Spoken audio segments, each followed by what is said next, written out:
Is it? Hey, our poll question up on X has to do with tax day today.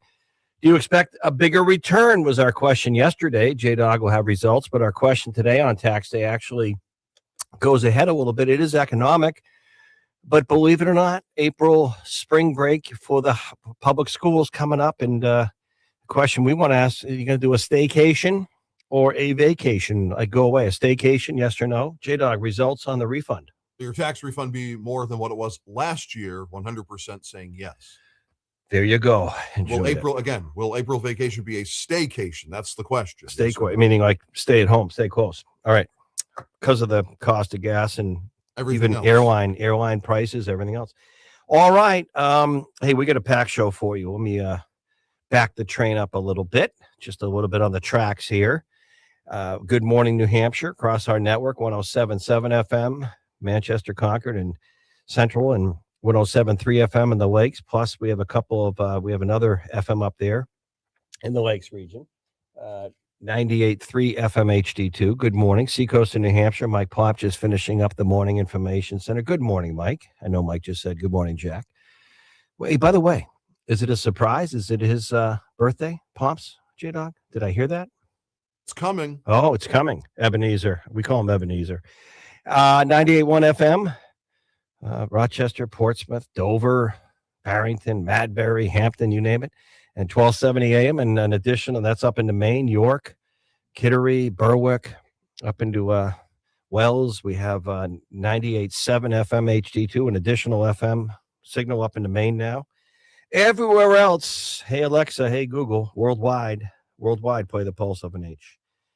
So a couple of stories caught my eye. We're going to get back to the latest out of the situation with Iran in terms of the United States and what's going on Strait of Hormuz. Not much. We're into the third day now of the blockade, putting pressure. The president said, he told our own White House correspondent John Decker, putting pressure on the Iranian, whoever the authorities are now, because I have no idea who's making the decisions over there. Do you? I have no idea.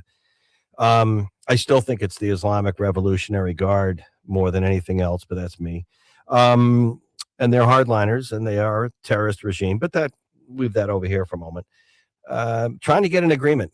The president is now, in the last 24, 48 hours, with some of these interviews or public, our own White House correspondent John Decker the other day, but yesterday the president saying he now does believe it looks like they're going to have talks tomorrow between the United States and Iranian, whoever we're negotiating with, to try and get an agreement.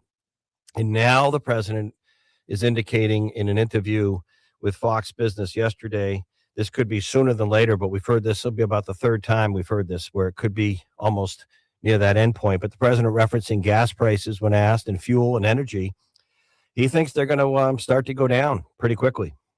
And that would be a good thing. That would be a very good thing. Let's hope. And the president now, in my opinion, finally, hammering this one a little more. No nuclear bomb. No enriched uranium. And I think that should be number one. It should have been number one the whole time, but we'll see where all this goes. Hopefully we see things starting to calm down with some little more normalcy, but verifying that there's no nuclear capability there for not just now, but hopefully for many, many years to come for Iran, because they've been doing this. And I think one thing that's clear, despite any criticisms you have or worries or concerns, which I understand, it's very clear based on how they had a bunch of missiles and rockets pointed in every which way, including Tel Aviv or Arabic, neighboring countries they were ready to fire. So I have no doubt this regime would have used a nuclear bomb against Israel or who knows anything, because that's what their mission was all along. And that we need to stop. But some of the other stories I wanted to just mention for a moment. Oh, by the way, we'll have Brad Card checking in at 9:20, Brad, J-Dog. But one of the points I want to make is TMZ, the gossip king or queen of the world there on social media. TMZ, they're the ones that are always, if there's a scandal or celebrity or something, dirt, TMZ. They've opened a Washington, D.C. bureau. Are you surprised? I'm not. Look at these 2 congressional resignations, open seats from the scandals in Washington. TMZ has a Washington bureau. I'm just surprised they did not open sooner. I think it's hilarious. Good for them. They're going to probably do great. They'll probably be the way Congress is these days, and all the one thing I'd love. We should get J Dog. I'm going to reach out to the TMZ correspondent. Hey, by the way, did you get a muffin? Yes. I saw those downstairs for a big salesman. How did you get a fresh muffin? They don't even think of me. You weren't here till 8 p.m. last night waiting for the truck to bring the food in, so no. I can't get one. What'd you get? A blueberry or? Got a blueberry. Oh, I'd like one, please. Go downstairs and get one. I'll take it. We should get the correspondent from TMZ on, J-Dog. I'm going to reach out. Harvey Levin to make that happen.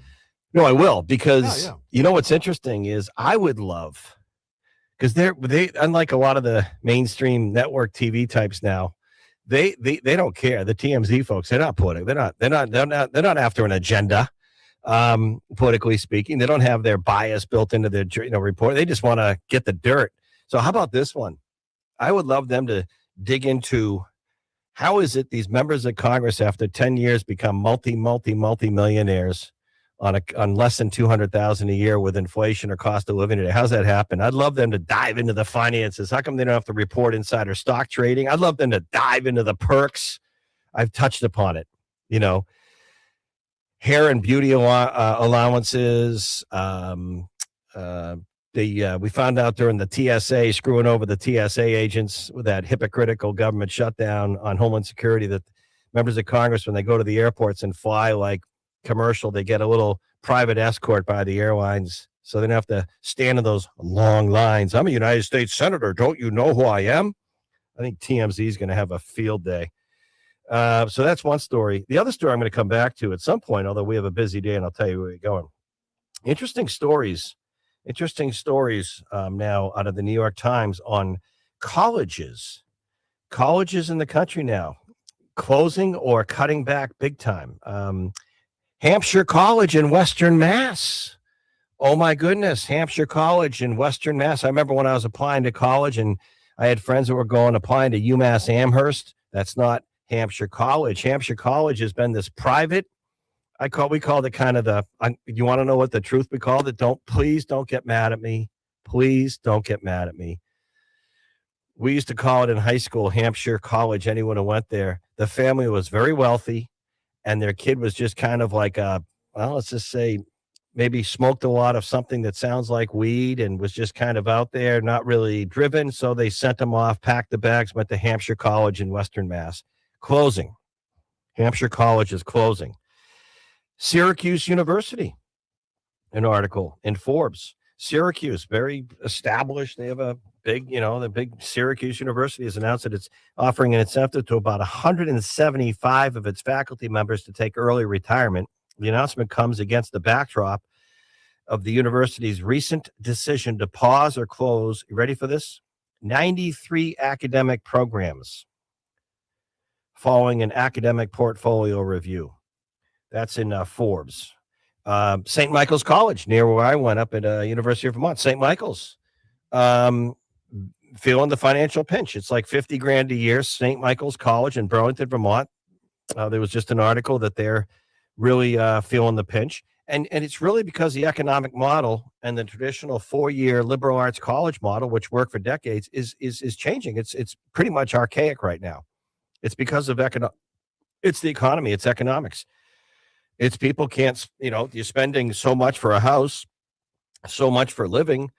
And, your kid wanting to study anthropology or, I don't know, Roman history or something really worthy and all that, or something else for 48 or 50,000 a year. It's just $200,000 in 4 years, a family, the kid. And guess what? The model is it's blown up now. And that's why our 7 community colleges are booming. Because they're a great value, a great deal. In 2 years, you get an associate degree. And I've been saying it all along. The real secret now is why don't you get into the trades? I know it used to be called dirty jobs, which is the stupidest thing we ever could have done. Not everyone wants to sit there and become an engineer or, a scientist, which is all great. Everyone's different. We need all disciplines. But if you want to make a solid living, become the plumber. Become the electrician next door. You're the millionaire today, not the lawyer, not the pilot, not the doctor, the plumber. So these stories, we're going to see more of these private colleges all around the country closing and cutting back dramatically because it's just the model doesn't work. It's all economics, folks. UNH is seeing declining, and I'm a big fan of UNH Durham. I truly am. Big fan of Plymouth State University, big fan of Keene, big fan of our four-year colleges here. I have two kids that went through the system, so I don't want to be a hypocrite. But they're seeing, at least from New Hampshire, they're seeing declining enrollment. So these models are changing.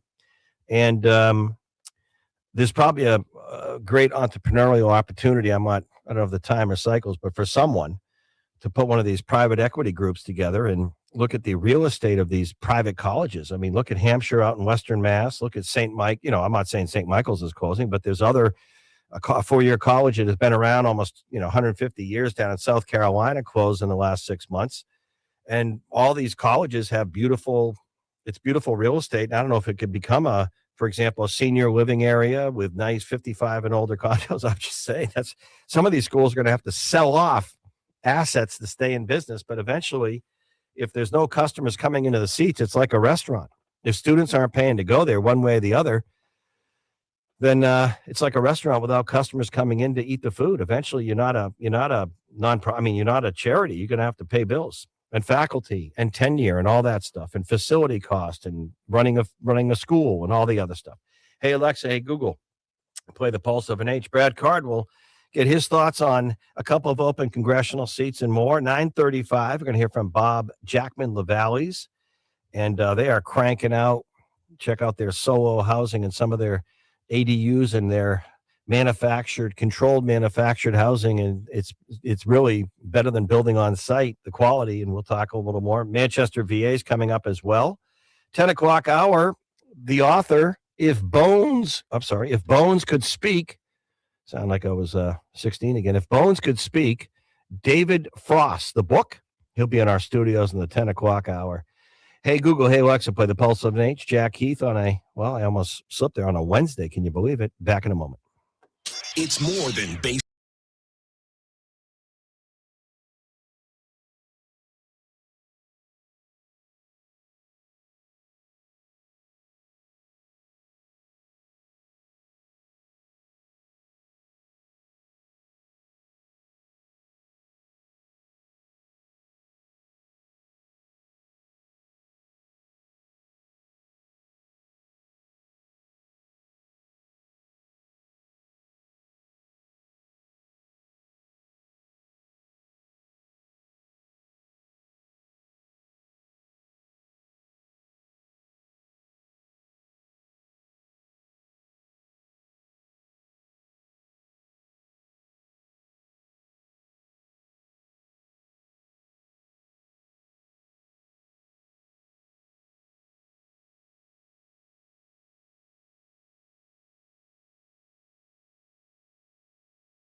New Hampshire.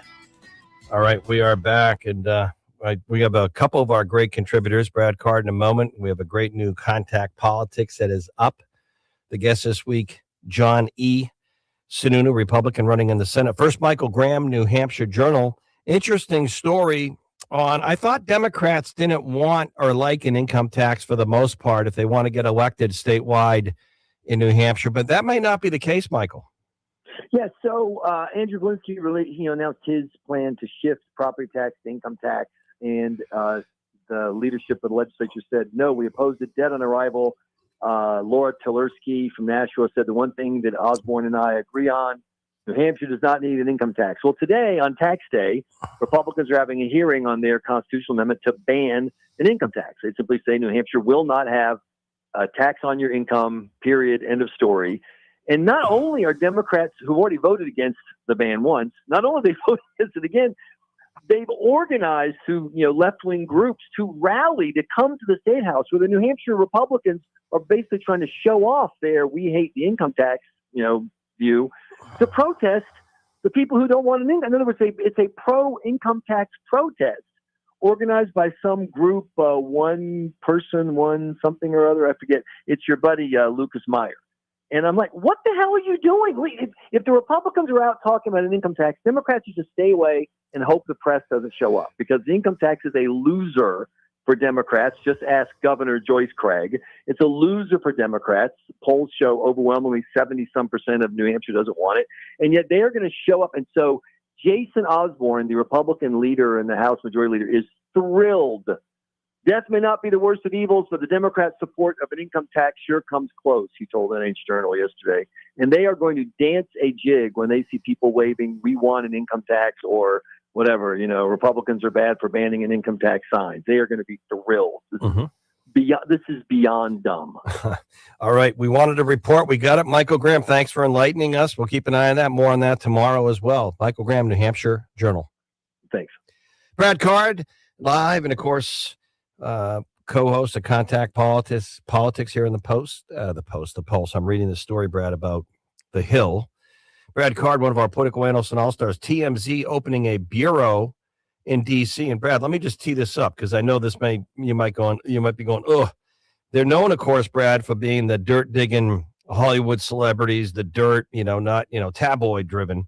But they started this week, and they went right up to Lindsey Graham asking him about his trip to Disney World and something he was holding. And then Ted Cruz, they went up to the senator asking him about the flare up between the Pope and the president. So they're going to stir it up, I guess. I'm not surprised, but how members of Congress can't be loving this. Call us back, Brad. You there, Brad? I said call us back. Oh, I'm sorry. We lost him.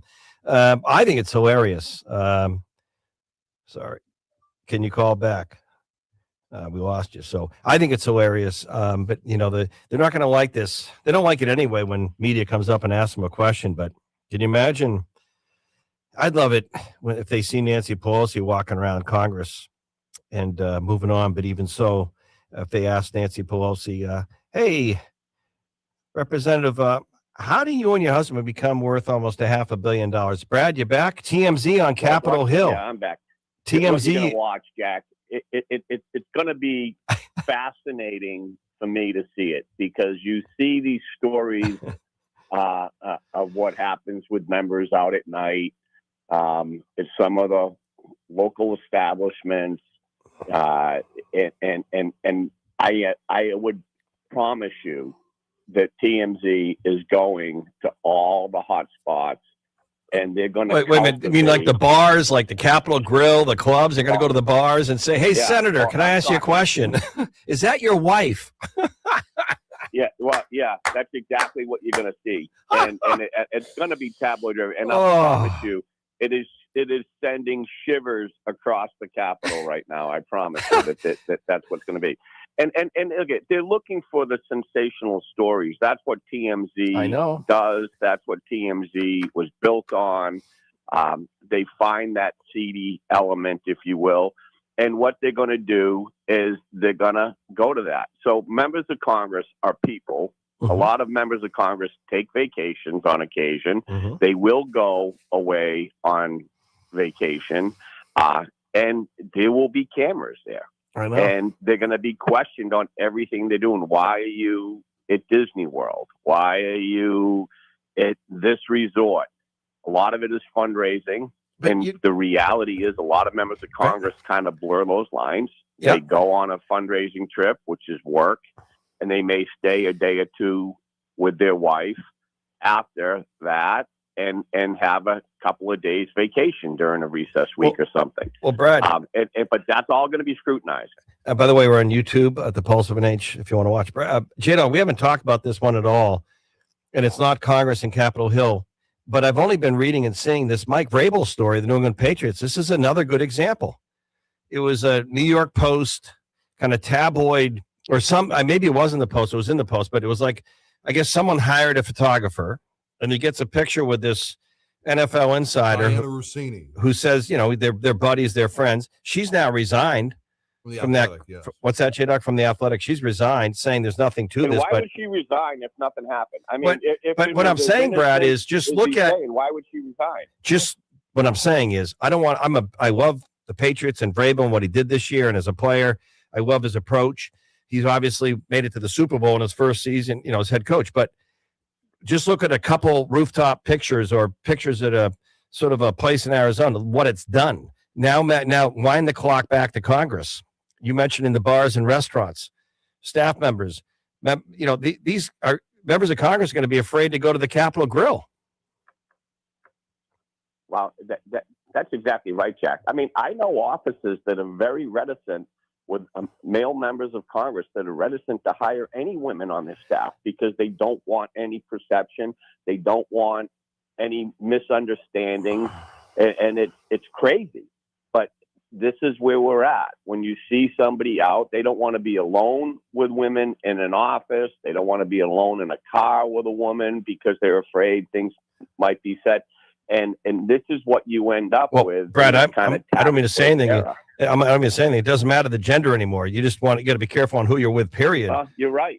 No, I guess you're right on that. What's troubling to me is it makes it a little bit, people are already skeptical of politicians, and people already don't like Congress. They don't like congressmen. They don't like senators. They don't like the game. And it makes it more difficult. Look, we just had former Senator John Sununu on our podcast yesterday on Contact Politics, and he's now running. He's in a primary with Scott Brown, also a former senator. But you're going to go back into that swamp and go under that microscope? Why do people want to serve? And that's what I'm afraid of, is that we're going to end up pushing really good people away from the process because it is turning tabloidish. Before I even read this story last night that TMZ's opened a D.C. bureau to cover Congress, we asked Johnny Sununu yesterday on the podcast, Contact Politics, you've been there, you got a family here. Why do you want to do this again in this environment of finger pointing, the negativity? Why do you want to do this? And he had a good answer. It's that important. But you're right, Brad. Anyone who values their privacy, why would you want to run for Congress in this day and age? And that's sad, Brad, because you and I are from a generation where public service was noble. You talked on the podcast yesterday, very interesting part, which is fun about a podcast because you can learn more about you as well. You were talking about your parents growing up, and you were equating that to the Sununu family, where his mother was on the Salem School Board. Your dad, you said, held a lot of positions in your town. You grew up in Holbrook. Or where'd you grow up again? Holbrook. The town? Yep, Holbrook. Yep. But he was Holbrook, like Mass. School board, town, and my late grandmother Heath up in the North Shore. She was the same way. One of the first women to ever run for state representative in Massachusetts history. Which was hard to believe way back. She served in the Truman administration on refugees. But public service should be noble, not a scandal. Well, I commend public service, and I commend people who have the fortitude and the guts to be able to put their name on a ballot. You did it, and it takes a lot. Yep. And it takes a toll on your family. So I commend people who have the guts to put their name on a ballot and open themselves up to scrutiny. Look, this TMZ thing is going to be a big shakeup in Washington, D.C., and I know it. It will be. There will be a lot of people dropping dimes on people. We have in a day where we have cell phone cameras and people are snapping pictures. You're going to see now they have a place to send them. You know what I mean? And they're going to be cultivating congressional staff to take pictures of other congressional staff. Well, Brad, you got to be careful. You're kind of a celebrity down there. You got to be careful now. We got to run, but thank you, Brad. Yeah.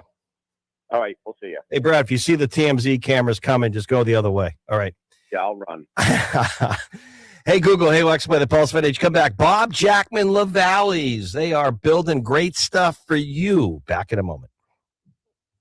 107.7 W.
On the pulse of New Hampshire.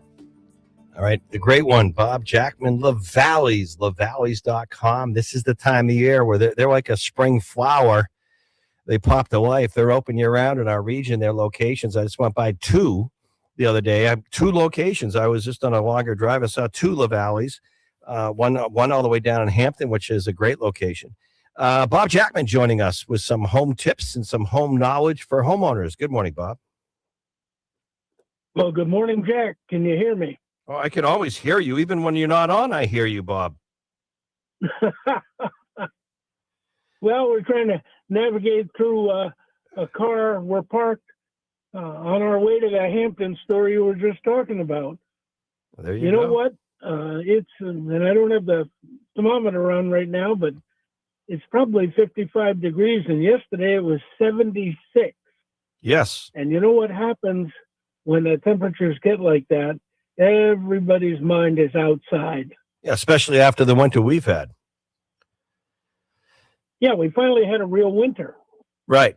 You know, yesterday we haven't got the screens in yet, and go ahead, yell at me for that, but we don't have the screens in. We keep one in the bathroom window.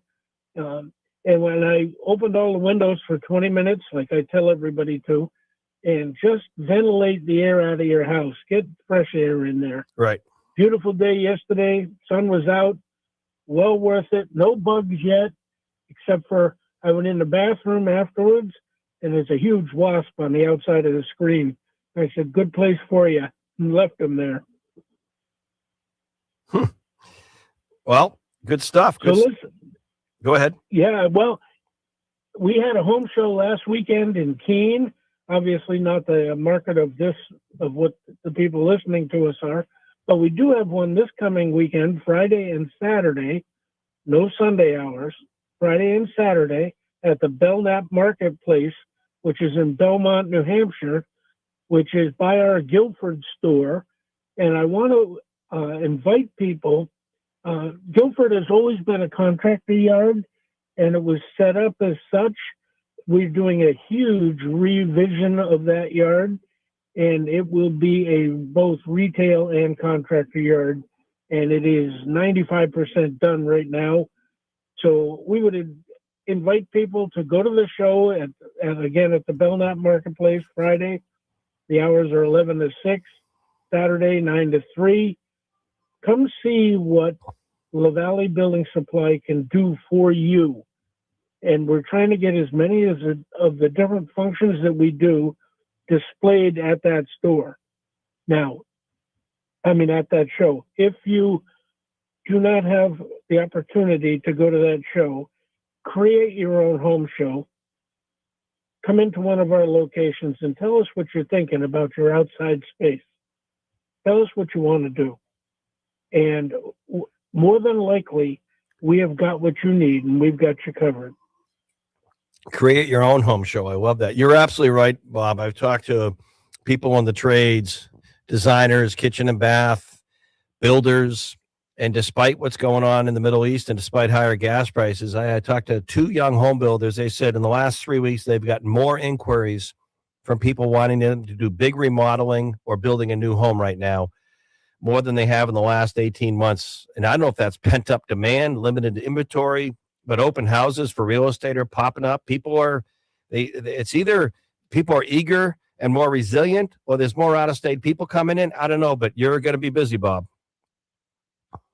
Well, and I agree with you. And I think people are just sick of hearing bad news. I know. And they want to hear some good news. Well, and they want to create their own good news. You're a little contrarian, you're a little contrarian like me. You pointed out something about in the winter when people are talking about it. We do have an affordable housing challenge, to say the very least. And your folks in Claremont with the solo homes, that's SOLO, and some of the smaller home options and ADUs, or just small, well-manufactured homes, more affordable. But you pointed out once just how many homes in New Hampshire were actually for sale in that given month on Realtor and Zillow and all the sites, Realtor.com, for like under $450,000.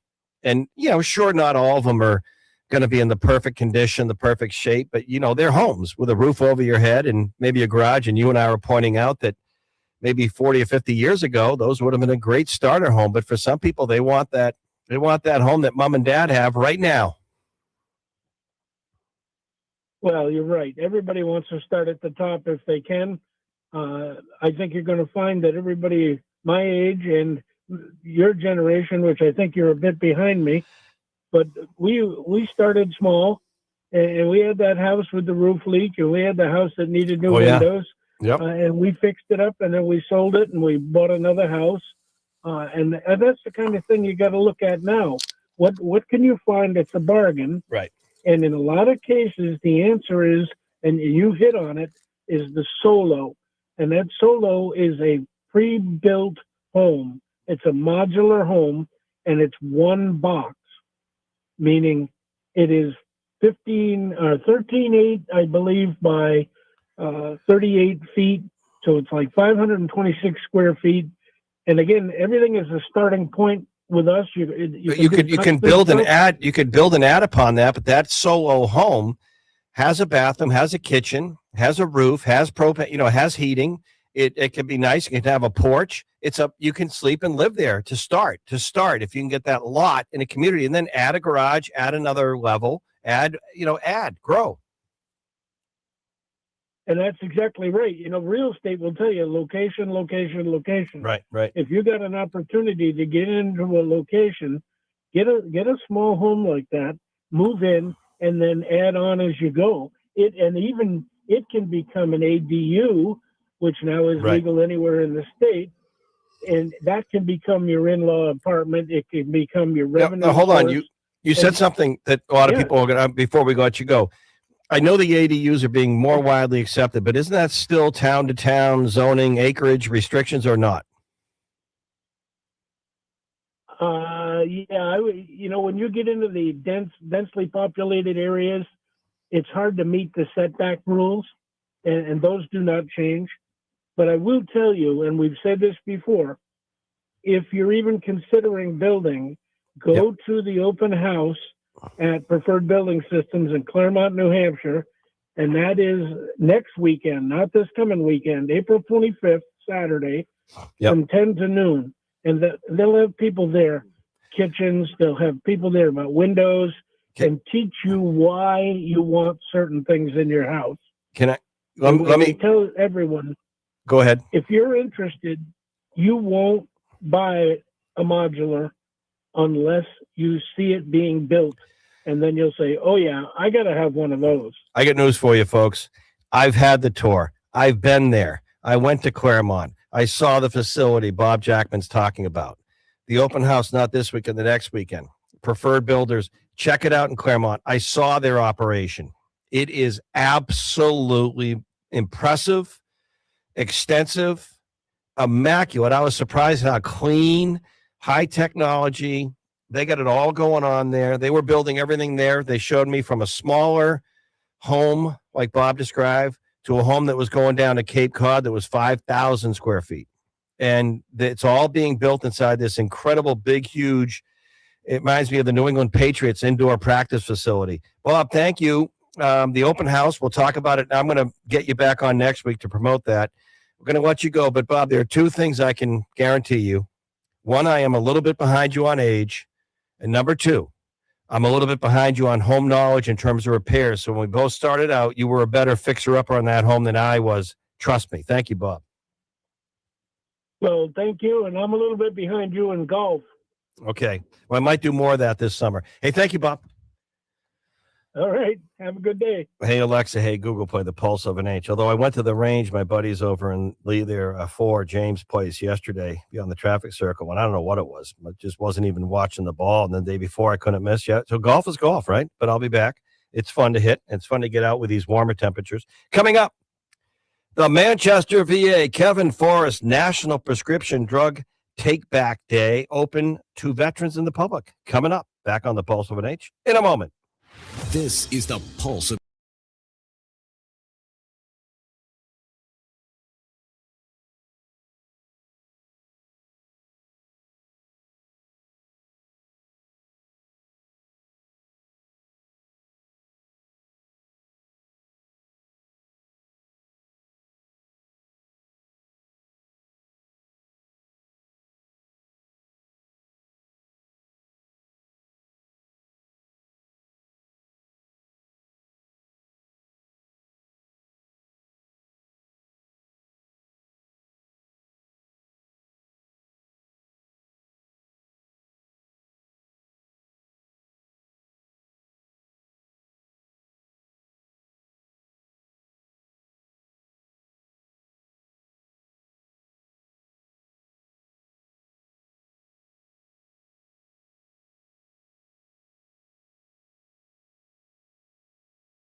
on the pulse of New Hampshire. All right. Julie Vose, one of the senior officials managing the Manchester VA, there for the VA here. In for Kevin, her partner, or the executive, I guess. Well, Kevin, the director, and Julie's right there as the deputy, I guess, but she can do it all. Talking about a very important subject, and that's Take Back Drug Prescription Day. We've seen that in other communities, but for veterans, and I think you're joined, Julie. Good morning, Hampshire, the Pulse of an H, Manchester VA, by your head of security or the police there, Mr. Dillon. Good morning, Julie. Good morning, Jack, and hello to your listeners. Happy spring. It has happened. I am here with our police chief, Keith Dillon, and we are getting excited to kick off our National Prescription Drug Take Back Day in a couple of weeks now. So we can have Keith sort of chat about that for your listeners. Hey, Chief. Hey, good morning, Jack. How are you? Good. This is an important subject, and maybe from your perspective, elaborate to, as Julie's point, why. Yeah, actually, the National Prescription Drug Take Back Day, as the DEA refers to as the Take Back Day, is it's quite a collaboration of efforts between the community and the DEA, and really because they can show statistically this reduction in accidental overdose, the drugs that are being put into the system in the water and being dumped, and showing where it's really quite important that we raise that awareness, and we work with our communities to prevent accidental overdose and to prevent access to children or with substance misuse. There's a plethora of things that it can actually help impact, and it's shown great success with the DEA. Yeah, and when John Delena, you remember John was with the DEA. He really gave this a lot of energy, and this is working with local police departments. But talk about what's coming up at the VA. I think is it the 25th, Julie and Chief? Yes, sir. It's actually Saturday, April 25th. It's going to be running from 10 a.m. to 2 p.m., and that will be on the national initiative. That's the entire day will be on the national level. The DEA, all your local agencies will work with your National Guard. We'll work with police organizations to create collection points at a majority of your police agencies, and we're pretty much, it's open pretty much like the VA, we have it on an open level. So our campus is open for our neighborhood community, for our civilians, for our veterans to come and drop any unused medication, and it will create an ease of stress for our elderly community that have a lot of extra medication that they want to dump, and they have a point that they can bring it to. So what we'll do is we'll collect it throughout the day for that 4-hour period. And then the DEA Bedford office has created these drop-off points. And then we will turn over all medication that we receive to those drop-off points. You know, when John would do this, Chief, he would summarize how many pounds of prescription medications were picked up. And that's mind-boggling sometimes, isn't it?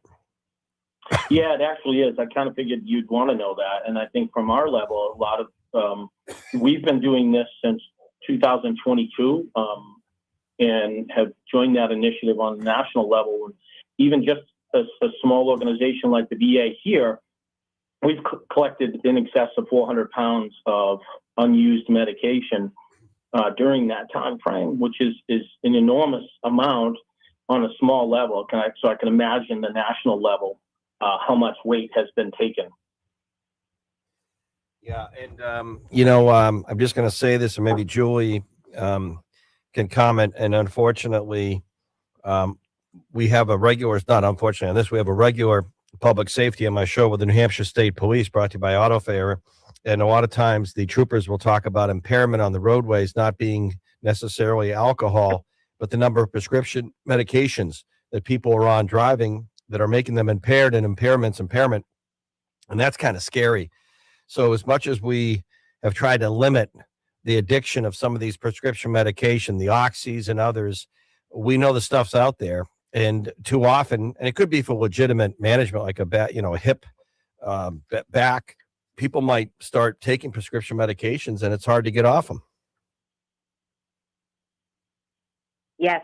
So, and really the, one of the bring home messages for today. The reason we wanted to jump on your show is these police officers around the state are collecting all on the same day. So if you don't live near the Manchester VA, it's very likely that you have a department right near your home where you can dispense unneeded medications. So we definitely encourage all veterans and non-veterans to do so. Yeah, and Julian, Chief, I want you to say before we go one more time about April 25th and what you're organizing.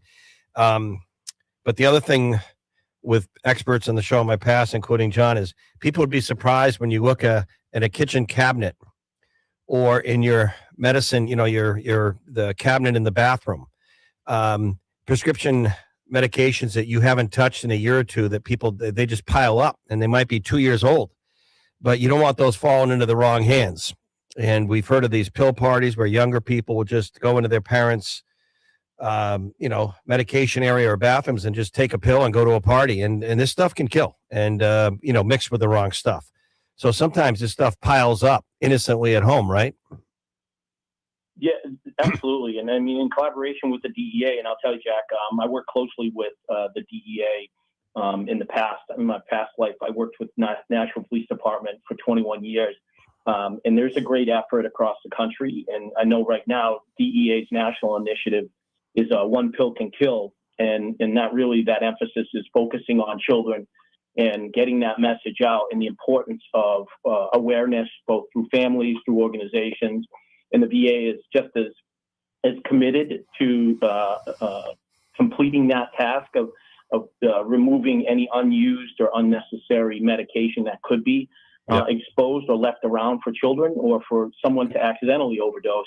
And we certainly recognize the importance of that. That's why having a program like the National Prescription Drug Take Back Day on Saturday, April 25th, between 10 and 2 is so vital to the community as we're doing our part to assist our neighboring stakeholders and our veterans. Well, thank you for that. And all veterans out there, caregivers, please know that this is going to be happening April 25th. It's a great way to get this stuff out of your home or out of your possession, if you will, and not in the wrong hands. Julie, thank you so much. Chief, thank you both so much. Have a great day, Jack. Thank you, Julie. All right. Hey, when we come back, one of the great segments in the next hour, If Bones Could Speak, David Frost, a great story. It's fiction, but it's really cool. He's based in New Hampshire in his book, in a lake house, and an Army Ranger medic in his book basically innocently falls into this family rivalry with a Boston mob on a lake in New Hampshire. Sounds great. All right. We have a lot coming up, and 11 o'clock hour, more on veterans to tell you about the Franklin campus of the Easter Seals, and of course, Veterans Count and why it does count. Hey Google, hey Alexa, play The Pulse of an H. Back in a moment.